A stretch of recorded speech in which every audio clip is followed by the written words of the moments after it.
नमस्कार दोस्तों, मेरा नाम है प्रवीण और आप देख रहे हैं पापिका फ्लूइड सीरीज चैनल को एक बार फिर से। तो आज मैं लेकर आपके लिए बहुत ही important topic again from the fluid machinery. तो आज हम जो टॉपिक पढ़ने वाले from the fluid machinery, this is the effect of acceleration in suction and delivery pipes on indicator diagram. मतलब साफ साफ बताया गया है कि इंडिकेटर डायग्राम के ऊपर आके एक्सेलरेशन का क्या इफेक्ट पड़ने वाला है। अब ये एक्सेलरेशन किसकी हुई है? आपके रेसिप्रोकेटिंग पंप के पिस्टन की हुई है, और इसी रेसिप्रोकेटिंग पंप से कनेक्टेड आपका क्या पानी है, तो जो भी एक्सेलरेशन आपके फ्लूइड में हुई है, तो इसका इस एक्सेलरेशन का जो इफेक्ट है इस इंडिकेटर डायग्राम में क्या होगा। इससे पहले आपने मेरे पिछला वीडियो देखा होगा जिसमें हमने सिंपली आइडियल इंडिकेटर डायग्राम के बारे में बात की थी या इंडिकेटर डायग्राम के बारे में बात की थी। वो बहुत सिंपल था, तो वो भी हम थोड़ा सा देख लेंगे। मगर मैं चाहूंगा कि अगर इस वीडियो को आप देख रहे हैं तो सबसे पहले इंडिकेटर डायग्राम क्या होता है वो डेफिनेटली दिखेगा, क्योंकि यहां पर इंडिकेटर डायग्राम के ऊपर पड़ने वाला इफेक्ट हम देखने वाले हैं। बट आगे बढ़ने से पहले अगर आपने मेरे चैनल सब्सक्राइब नहीं किया तो प्लीज ये आपसे बहुत बड़ी सी रिक्वेस्ट कि आप मेरा चैनल सब्सक्राइब कीजिए, लाइक एंड शेयर करना मत भूलिएगा, ताकि मैं ऐसे ही एजुकेशनल वीडियोस आपके लिए हमेशा हर पल लेके आता हूं।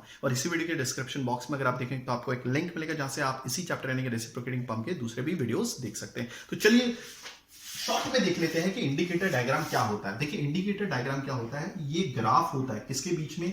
प्रेशर हेड और आपके स्ट्रोक लेंथ के बीच में। अभी स्ट्रोक लेंथ किसकी है? रेसिप्रोकेटिंग पिस्टन की है। तो जैसे जैसे आपका रेसिप्रोकेटिंग पंप का पिस्टन आगे बढ़ता जाता है तो उस दौरान जो प्रेशर हेड में वेरिएशन आता है वो इंडिकेटर डायग्राम बताता है। ठीक है, इंडिकेटर डायग्राम जो हमने पिछला देखा होगा शॉर्ट में बता देता हूं, कुछ इस तरह का था। ठीक है, अब यहां पर जो प्रेशर मेजर किया जाता है यानी कि प्रेशर हेड मेजर किया जाता है वो किसके रेस्पेक्ट में मेजर किया जाता है? That is atmospheric pressure head के रेस्पेक्ट में मेजर किया जाता है, यानी कि इसको as a zero reference line मान लिया जाता है, इसको ट्रीट किया जाता है। ये देखिए, ये है हमारा एटमॉस्फेरिक प्रेशर हेड। क्या है? Pressure head. और इसकी वैल्यू इन टर्म्स ऑफ पानी, इन टर्म्स ऑफ वाटर क्या होती है? 10.33 metre of water. I hope आपको चीज क्लियर हो गई होगी। तो ये हो गया स्ट्रोक लेंथ, ये हो गया हमारा प्रेशर हेड। ठीक है, तो यहां पर थीटा इक्वल टू 0 होता है। कितना होता है? Theta equal to 0। ओके, यहां पर थीटा इक्वल टू 90 डिग्री होता है, यहां पर थीटा इक्वल टू 180 डिग्री होता है। ठीक है, ये भी क्लियर हो गया। ये हमारा सक्शन स्ट्रोक है क्योंकि पिस्टन हमारा इस साइड जाने वाला है।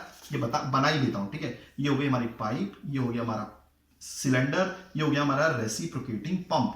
हो गया, चलिए ये हो गया हमारा सक्शन वॉल, ये हो गया हमारा डिलीवरी वॉल। ठीक है, ओके, अब ये हो गया हमारा पिस्टन रॉड, ये हो गया हमारा क्रैंक। तो एक कंप्लीट रिवॉल्यूशन जब इस क्रैंक का होता है तो उस दौरान प्रेशर हेड में जो वेरिएशंस आपको दिखाया जाता है ग्राफ के टर्म्स में, वही इंडिकेटर डायग्राम होता है। और इसका इंडिकेटर डायग्राम क्या होता है? A B C D.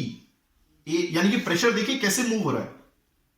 ठीक है, यहां पर सपोज मैंने ऑलरेडी बहुत डिटेलिंग में बताया हुआ आपको। तो पहले ए का देखिए, जब पिस्टन एकदम एक्सट्रीम लेफ्ट साइड पे होता है तब यहां पर प्रेशर की रेटिंग देखिए ए, और जैसे जैसे पिस्टन आपके सक्शन स्ट्रोक में आगे बढ़ता है यहां से यहां तक rot means last right extreme side जाता है, तो उस दौरान इसी से ये रिप्रेजेंट किया जाता है। मतलब ये जो है ना, ये जो मूवमेंट है ये एक्स है, तो यही वो मूवमेंट यहां पर ये बताई जाती है एक्स। इस दौरान आपका जो प्रेशर हेड है वो कांस्टेंट मेंटेन है। ओके, अचानक से प्रेशर एटमॉस्फेरिक प्रेशर हेड पे आता है। ओके, फाइनली जो प्रेशर हेड है वो सी पॉइंट पे आ जाता है। फिर जो भी प्रेशर होता है सी से लेकर डी तक वो कांस्टेंट मेंटेन किया जाता है, वो भी एटमॉस्फेरिक प्रेशर हेड के ऊपर मेजर किया जाता है, वो भी कांस्टेंट। आई होप आपको सारी चीजें समझ में आ गई होंगी। मगर आज हम क्या देखने वाले हैं, हमारा इंडिकेटर डायग्राम ऐसा रेक्टेंगल ना हो के थोड़ा टेढ़ा हो जाता है। मतलब अब क्या हो रहा है, पहले क्या था आप देख लीजिए, ए बी सी डी। अब क्या है हमारा ए डैश। देखिए ये जो पॉइंट है ना, ये ए डैश है, ये वाला पॉइंट ये वाला, हाँ बी डैश,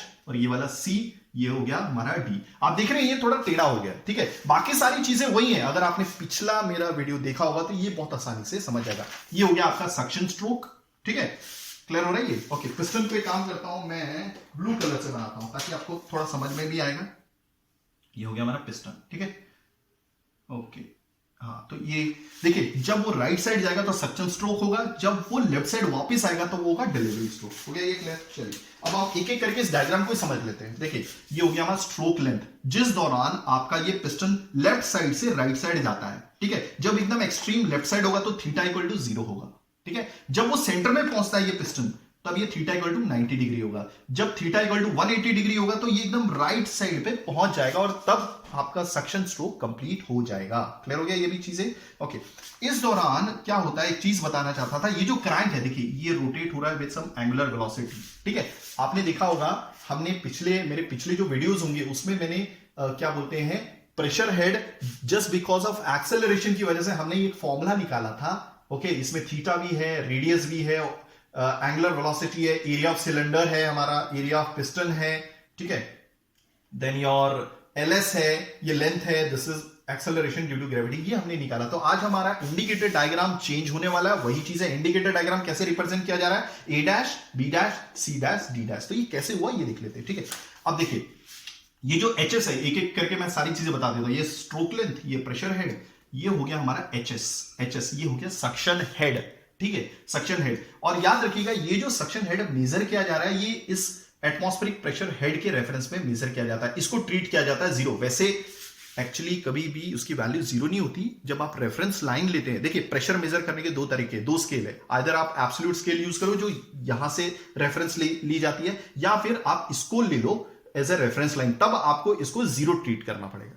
क्लियर हो गया जी? ओके, तो आप देख रहे हैं कि जब रेसिप्रोकेटिंग पंप आपका एकदम एक्सट्रीम लेफ्ट साइड पे होता है, क्लियर हो गया? ओके, उस दौरान आपका जो प्रेशर हेड है वो एटमॉस्फेरिक प्रेशर की ये लाइन है, यानी कि एटमॉस्फेरिक प्रेशर हेड की ये लाइन है, वहां से एचएस पॉइंट नीचे, एचएस हेड नीचे है, ठीक है। But just because of acceleration होने की वजह से उसमें एच ये हेड और भी ऐड हो जाता है। तो यहां पर जो एक्चुअल यानी कि एकदम जब थीटा इक्वल टू जीरो होगा तो ये जो सक्शन हेड होगा वो एचएस ना होके, ठीक है, एचएस प्लस एचएस हो जाता है। यहां पे लिख देता हूं, एचएस प्लस एचएस हो जाता है। ये हो जाता है हमारा नेट हेड जब आपके सक्शन स्ट्रोक की स्टार्टिंग में होता है। क्लियर हो गया? ओके, अब धीरे धीरे जैसे जैसे ये पिस्टन सेंटर पे पहुंचता है, ठीक है, जब लेफ्ट साइड पे था तब थीटा इक्वल टू जीरो था, जब एकदम सेंटर पे पहुंचा तब थीटा इक्वल टू क्या हो गया हमारा 90 डिग्री। ओके, तो हाँ, जब थीटा इक्वल टू जीरो था ये जो क्रैंक था ना वो ऐसे होता है। ओके, जब थीटा इक्वल टू 90 डिग्री होता है इस पोजीशन पे आता है। याद रखिएगा फिलहाल अभी हम सक्शन स्ट्रोक की तरफ ही बढ़ रहे हैं। Let me check everything is working fine. या तो ये क्रैंक ऐसा ना होके ऐसा हो जाता है। तो इस दौरान आपका पिस्टन सेंटर पे आ जाता है, ठीक है। ओके, सेंटर पे आने पर यहां पर जो आपका हेड की वैल्यू होगी वो डायरेक्टली देखिए एचएस यहां पर जीरो हो जाता है। इस टाइम पे एचएस इक्वल टू कितना हो जाता है, जीरो हो जाता है, ठीक है। एचएस जीरो हो जाता है तो नेट हेड जो होगा इस टाइम पे, नेट हेड क्या होगा, that is your simply HS. देखिए यहां से लेकर यहां तक ये मेजर कर रहे हैं ना हम, ठीक है, तो वो क्या होगा, सिर्फ एचएस होता है इस पॉइंट पे। अब जैसे ही हम इस फाइनल पॉइंट पे यहां पर आ जाते हैं, यानी कि पिस्टन आपका सेंटर से हटके एकदम राइट एक्सट्रीम साइड पे आ जाता है, तो मैंने क्या बोला था अभी थीटा इक्वल टू 90 पे ऐसा था, अब थीटा इक्वल टू 180 हो जाता है। तो इस दौरान क्या होता है, आपका जो हेड होता है, आप देख रहे हैं इस बी डैश पॉइंट पे पहुंच गए। आइडियल इंडिकेटर डायग्राम पे ये बी था, तो अब बी डैश जो पॉइंट है, ठीक है, तो वहां पर जो नेट हेड होगा वो क्या हो गया, वो नेगेटिव हो गया। देखिए यहां पर पॉजिटिव हो गया, ऐड हो गया, यहां पे जीरो हो गया, यहां पे नेगेटिव हो गया। मतलब एक्चुअली में समझ में आ रहा है ये, ठीक है।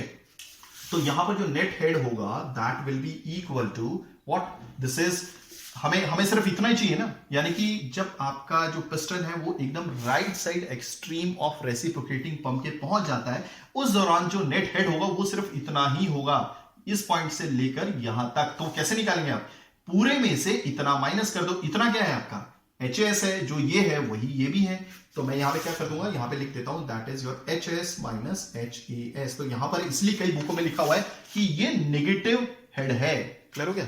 ओके, आई होप आपको चीज समझ में आ गई होगी। अब जब ये पिस्टन चल के एकदम राइट साइड पे आ गया है, उसके बाद धीरे धीरे आप देख रहे हैं प्रेशर हेड की वैल्यू धीरे धीरे बी डैश पॉइंट से आपके इस एटमॉस्फेरिक प्रेशर हेड पे पहुंचती है, और धीरे धीरे फाइनली जब डिलीवरी स्ट्रोक स्टार्ट हो जाता है तब वो सी डैश पर पहुंच जाती है। इससे पहले आइडियल इंडिकेटर डायग्राम पे सी पॉइंट पे थी। तो अब यहां पर क्या होगा, नेट हेड, तो हम देख लेते हैं। जो नेट हेड होगा, यहां पर मैं लिख रहा हूं, यहां पे आप रिवर्स करके देख सकते हैं वीडियो को। तो यहां पर क्या हो जाएगा, that will B H D A plus H D. H D क्या है आपका, डिलीवरी स्ट्रोक, ठीक है, मतलब डिलीवरी स्ट्रोक नहीं, यानी कि यहां पे सक्शन स्ट्रोक था ना, ये हो गया डिलीवरी हेड। क्लियर हो गया? और यहां पर ये एचडीए क्या है, ये एक्सेलरेशन की वजह से जो आपका डिलीवरी हेड में मतलब प्लस हो गया है, दैट इज योर एचडीए। ओके, अब जैसे जैसे ये पिस्टन, देखिए अब ये पहले राइट साइड पे था सक्शन स्ट्रोक, जब हम वापस जाएंगे तो ये कौन सा हो जाएगा, डिलीवरी स्ट्रोक हो जाएगा। अब धीरे धीरे धीरे हम कहां पर जाएंगे, सेंटर पे। तो कहने का मतलब है यहां पर था, अब वो ऐसा हो जाएगा 270 डिग्री पे, यहां पे 270 डिग्री पे। तो आप देख रहे हैं जो एचडीए होगा, जो नेट हेड होगा, ठीक है, नेट हेड क्या होगा, यहां पर क्या हो जाएगा, सिर्फ एच डी, देखिए यहां से लेकर यहां तक की वैल्यू, और ये क्या है आपका एच डी है। ओके, और इस केस में H that is your D A क्या हो जाएगा, 0 हो जाएगा। आई होप आपको चीजें समझ में आ रही होंगी, इजी। ओके, तो ये देखिए हम एक तरह से क्या कर रहे हैं, हम एक तरह से रेसिप्रोकेटिंग पंप में एक्सेलरेशन की वजह से आपका इंडिकेटर डायग्राम पे क्या इफेक्ट आ रहा है या फिर चेंज कैसे हो रहा है वो देख रहे हैं, और कुछ नहीं है। ठीक है, ओके। अब फाइनली जब आपका नेट हेड क्या होगा, आपके जब आपका डिलीवरी स्ट्रोक एकदम खत्म हो रहा होगा तो वहां पर क्या होगा, net head that is your, आप देख रहे हैं ये वाला हेड काफी रिड्यूस हो गया, इस पॉइंट से लेकर यहां तक है, तो वो कैसे आएगा, that will be net head is equal to that is your H D minus H D A.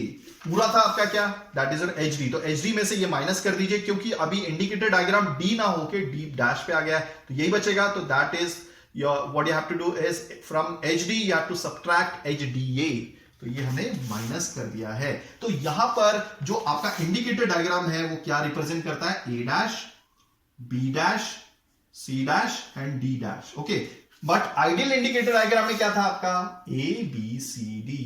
तो आई होप आपको चीजें पूरी समझ में आ गई होंगी। अगर आप ऐसी एजुकेशनल वीडियोस चाहते हैं तो प्लीज डू राइट कमेंट, मैं पूरी कोशिश करूंगा टाइमिंगली वीडियोस लेके आने की। थैंक्स फॉर वॉचिंग, धन्यवाद, थैंक यू।